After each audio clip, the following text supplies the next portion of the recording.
बिस्मिल्लाहिर्रहमानिर्रहीम। लाखों करोड़ों दरूद नबी करीम अलैहिस्सलाम और उनकी आल पे। मैं आपकी मेज़बान मिसेज़ अरसलान फल्लक अपने यूट्यूब चैनल निगाह मुस्तफ़ा सल्लल्लाहु अलैहि वसल्लम पे। आज का हमारा गुफ्तगू का मौजू आका अलैहिस्सलाम का हुस्न और हुस्न की नज़ाकत। अल्लाह रब्बुल इज़्ज़त फरमाता है कि मैंने अपने महबूब मोहम्मद मुस्तफ़ा सल्लल्लाहु अलैहि वसल्लम को हुस्न के साथ साथ नज़ाकत भी अता कर दी। एक दिन जिब्रील अर्ज़ करने लगे कि ए मालिक करीम, तूने बाकी दुनिया के लबों से मेरे लबों को मुनफरिद यानी अलग क्यों बनाया?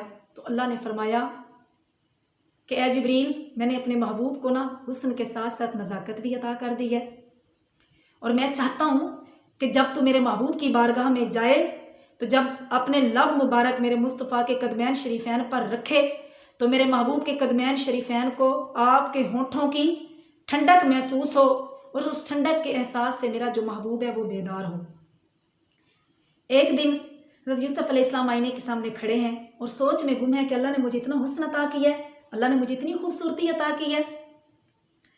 तो गैबाना आवाज़ आती है कि ए यूसुफ अलैहिस्सलाम, एक फूल है ना, उस फूल की सिर्फ एक पत्ती, उस पत्ती के 10 टुकड़े किए जाए ना तो 9 टुकड़े हुस्न मैंने आपको अता किया, एक टुकड़ा जो हुस्न का है वो पूरी दुनिया को अता कर दिया। अब हज़रत यूसुफ अलैहिस्सलाम बड़े खुश हैं।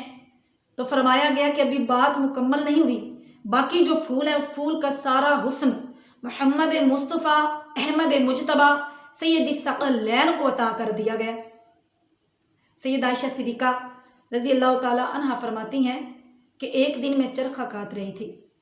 चरखे की आवाज़ बड़ी मसरूर कुन और दिलकश आवाज़ होती है। साथ ही नबी अलैहिस्सलाम किसी काम में मसरूफ़ थे, तो काम में मसरूफियत की वजह से ना उनकी पेशानी मुबारक पे पसीने के चंद कतरे नमूदार होने लगे, जाहिर होने लगे। अब हमें पता है कि आका अलैहिस्सलाम की पेशानी मुबारक कुशादा, वसी, दिलकश और चमकदार थी।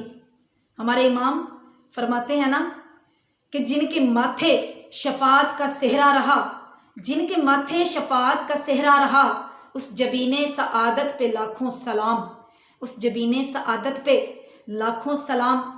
सैयद आयशा फरमाती हैं कि मैं नबी अलैहिस्सलाम की पेशानी को देखने में मसरूफ़ हो गई, देखने लग गई, मेरी नज़रें वहाँ जम गई, तो चरखा जो है ना यहाँ तक कि वो बंद हो गया। तो आका अलैहिस्सलाम ने मेरी तरफ देखा ना तो फरमाने लगे कि आयशा, चरखा क्यों छोड़ दिया? तो मैंने अर्ज़ की कि या रसूल अल्लाह, मैं सोच रही हूँ कि वो जो शायर अबू अल कबीर हज़ली था ना, उसने एक शेर में महबूब की पेशानी और महबूब के चेहरे का नक्शा खींचा था। उसने तो एक तसव्वुराना ख्याल पेश किया था ना, उसने तो एक तसव्वुराना नक्शा हमारे सामने रखा था। उसे नहीं पता था कि किसी का महबूब दुनिया में ऐसा भी होगा। तो आज मैं सोच रही हूँ कि अगर वो यहाँ मौजूद होता, आपकी पेशानी, आपके चेहरे के हुस्न को देखता ना, तो वो पुकार उठता कि मुझे मेरे शेर का मस्दाक मिल गया। यानी जिनके लिए मैंने गज़ल कही थी, वो जाने गज़ल आज मेरे सामने मौजूद है, वो जाने गज़ल आज मेरे सामने मौजूद है। अल्लामा इकबाल फरमाते हैं कि अपने बच्चों को और ख़ुद भी नबी अलैहिस्सलाम के हुस्न और सीरत के किस्से पढ़ो, भी खुद पढ़ो और अपने बच्चों को भी पढ़ाओ। इससे ईमान भी बढ़ेगा और नबी पाक की मोहब्बत भी दिलों में पैदा होगी। अल्लामा इकबाल फरमाते हैं कि इंसान जो है ना वो फितरतन हुस्न को पसंद करता है, चाहे वो हुस्न गज़ाली आँखों में हो, चाहे वो हुस्न तितलियों के परों की सनाई में कुदरत की सूरत में मौजूद हो, चाहे वो हुस्न फूटते हुए झरनों में हो, चाहे वो हुस्न बहती नदियों में हो, चाहे वो हुस्न कोयल के लहजे में हो, चाहे वो हुस्न मासूम बच्चे की मुस्कुराहट में हो। जब ये बात तयशुदा है ना कि इंसान फितरतन हुस्न को पसंद करता है, तो आओ ना फिर ज़रा इंसान को, इन सब को उस चौखट पे ले चले जिस चौखट पे हुस्न भी खुद पानी भरता है। हज़रत अबू तुफ़ैल जो आखिरी सहाबी रसूल थे, जिन्होंने नबी अलैहिस्सलाम को अपनी आँखों से देखा और नबी अलैहिस्सलाम की के विसाल के 100 साल तक बाद में ज़िंदा रहे। एक दिन हज का मौसम था, आखिरी साल था, उनके आखिरी लम्हात थे, उनका आखिरी वक्त था। हज के मौसम में ना एक ऊंचे टीले पर खड़े हो गए और कहने लगे कि اے لوگو سن لو کہ آج اس روئے زمین پر صرف میں وہ آخری شخص ہوں جس نے محمد مصطفیٰ کو دیکھا ہے، یعنی صرف میں وہ آخری شخص موجود ہوں، زندہ ہوں۔ تو یہاں پہ ایک بات ہے نا کہ اگر ہمارے سامنے کوئی نعت خوان ہونا، کوئی ذکر مصطفیٰ کرنے والا ہو تو ہم لوگوں کو تو اس شخص سے بھی محبت ہو جاتی ہے، لیکن وہ شخص جس نے خود نبی علیہ الصلوۃ والسلام کی زیارت کی ہو، وہ صحابی رسول جنہوں نے آقا علیہ الصلوۃ والسلام کو دیکھا ہو، اس شخص کے لیے لوگوں کے دلوں میں کیا محبت پیدا ہوئی ہوگی۔ اب وہ شخص، وہ صحابی رسول ابو طفیل اونچے ٹیلے پر کھڑے ہیں، کہہ رہے ہیں کہ اے لوگو آج جو کچھ پوچھنا ہے نا پوچھ لو۔ اب ہمارے ذہن میں تو یہ بات ہوگی نا کہ کسی نے پوچھا ہوگا حج کے بارے میں کہ ہمارے نبی نے، کیونکہ حج کا موسم تھا، کہ ہمارے نبی نے حج کیسے کیا، نماز کس طرح پڑھی، روزے کیسے رکھے، یا زندگی کیسے گزاری۔ تو لوگوں نے کیا کہا کہ ہمیں یہ بتاؤ کہ آقا علیہ الصلوۃ والسلام کا چہرہ مبارک کیسا تھا۔ تو انہوں نے 3 لفظوں میں بیان کر دی بات کہ کان رسول اللہ صلی اللہ علیہ وآلہ وسلم ابیضا ملیحن مقصدا، کہ سفید نکھرا ہوا رنگ، ملیحن نمکین حسن، اور مقصدا کہ ہر حال میں متوازن۔ آقا علیہ الصلوۃ والسلام کا قد مبارک نہ تو بہت لمبا تھا اور نہ چھوٹا تھا، درمیانے قد کے مالک تھے، مگر اس قد کے ساتھ بھی اللہ تعالیٰ نے وہ شان عطا کی کہ بڑے بڑے قد کے صحابی اس مجمع میں ہمارے حضور علیہ الصلوۃ والسلام تشریف فرما ہوتے نا، 10,000 کا بھی مجمع ہوتا تو نبی علیہ الصلوۃ والسلام کے کندھے مبارک ان تمام اونچے قد والے صحابیوں کے سروں سے اونچے لگتے۔ اللہ نے یہ شان صرف اپنے محبوب کو عطا کی۔ ارے جس کو شان رب عطا کرے، جس کو اونچا رب کرے، اسے کوئی نیچا نہیں دکھا سکتا، اسے کوئی نیچے گرا نہیں سکتا۔ اب حسن جو ہے نا ملیحن یعنی نمکین حسن جو ہے یہ پرکشش حسن ہوتا ہے۔ میٹھا حسن جو تھا وہ جمال یوسفی تھا، زنان مصر نے انگلیاں کاٹ لی۔ حضرت شاہ محدث دہلوی فرماتے ہیں کہ میرے والد کو آقا علیہ الصلوۃ والسلام کی زیارت ہوئی تو میرے والد نے نبی علیہ الصلوۃ والسلام سے سوال کیا، عرض کی کہ یا رسول اللہ صلی اللہ علیہ وآلہ وسلم، آپ نے فرمایا تھا کہ میرا بھائی جو ہے وہ میٹھے حسن والا ہے اور میرا نمکین حسن ہے، اور نمکین حسن میں کشش ہوتی ہے، لیکن وہاں تو زنان مصر نے انگلیاں کاٹ لی، یہاں پر تو کوئی ایسا واقعہ پیش نہیں آیا۔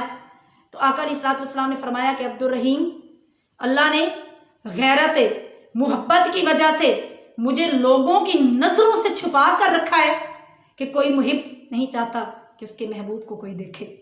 قتیل شفائی نے نا حد کر دی کہ اس حد تلک بڑھ گئی ہے بے اعتمادی کہ تجھ کو تجھ سے بھی چھپا رکھا ہے، کہ تجھ کو تجھ سے بھی چھپا رکھا ہے۔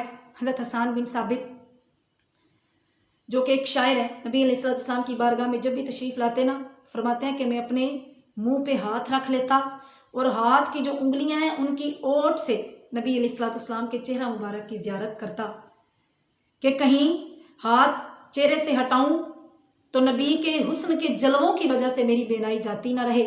اب دیکھیں کہ جو شاعر ہوتا ہے نا وہ حسن دیکھنے میں بڑا دلیر ہوتا ہے، حسن بھی وہ جو پردوں میں چھپا ہوا ہے اور دیکھنے والا شاعر، لیکن پھر بھی وہ اپنے چہرہ مبارک پر ہاتھ رکھ کے انگلیوں کی اوٹ سے نبی علیہ الصلوۃ والسلام کے چہرہ مبارک کو دیکھے۔ بتائیں کہ اگر وہ حسن بے نقاب ہو تو بتائیں کہ کیا عالم ہوگا۔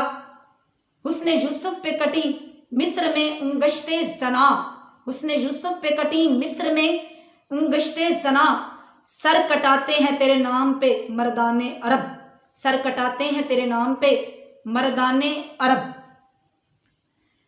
ولی دکنی سے لے کر نا غالب اور اقبال تک کی شاعری کو اگر دیکھا جائے نا تو ان کی شاعری میں کہیں بھی ایسا تضاد کا کوئی شعر نہیں پایا جاتا۔ تضاد کیا ہے کہ اگر ایک مصرے میں ایک لفظ آیا نا تو دوسرے مصرے میں اس لفظ کی جگہ پہ یعنی اس لفظ کی ضد میں کوئی لفظ بولا جائے گا۔ جیسے پہلے مصرے میں ہے دن تو دوسرے مصرے میں ہوگی رات، اگر پہلے مصرے میں اندھیرا ہے تو دوسرے میں اجالا۔ تو یہ ایسا شعر ہے نا جس شعر میں ایک تضاد نہیں بلکہ 3 تضاد آئے ہیں۔ حسن یوسف پہ کٹی مصر میں انگشت زنا اور سر کٹاتے ہیں تیرے نام پہ مردان عرب۔ ادھر حسن، ادھر نام، ادھر کٹنگ، ادھر अंगश्ते जना मिस्र की औरतें, इधर मर्दाने अरब, उधर कटी और इधर कटाते हैं। कटी लफ्ज जो है वो माजी में आ जाता है, यानी बेइख्तियारी के तौर पे, लेकिन यहाँ पे कसद आ रहा है कि सर कटाते हैं तेरे नाम पे मर्दाने अरब, सर कटाते हैं तेरे नाम पे मर्दाने अरब। हज़रत मैमूना एक सहाबिया गुजरी हैं जो एक दिन आका अलैहिस्सलाम को देखने के लिए तशरीफ़ ले गई। तो जब वहाँ पहुँची ना तो फरमाती हैं कि आका अलैहिस्सलाम ऊँटनी पर तशरीफ़ फरमा थे। उनके जलाल की वजह से मेरी नज़र नहीं उठी कि मैं उनके चेहरे अक़दस को देख सकूं। मेरी नज़र सिर्फ उनके पाँव तक जमी रही, उनके कदमों मुबारक तक जमी रही। कहती हैं कि उनके कदमों पे जब नज़र जमी ना तो पाँव की जो उंगलियां हैं, अंगूठे के साथ वाली जो उंगली है ना, उस उंगली की लंबाई का जो हुस्न था ना, उस हुस्न को मैं आज तक भूल नहीं सकी।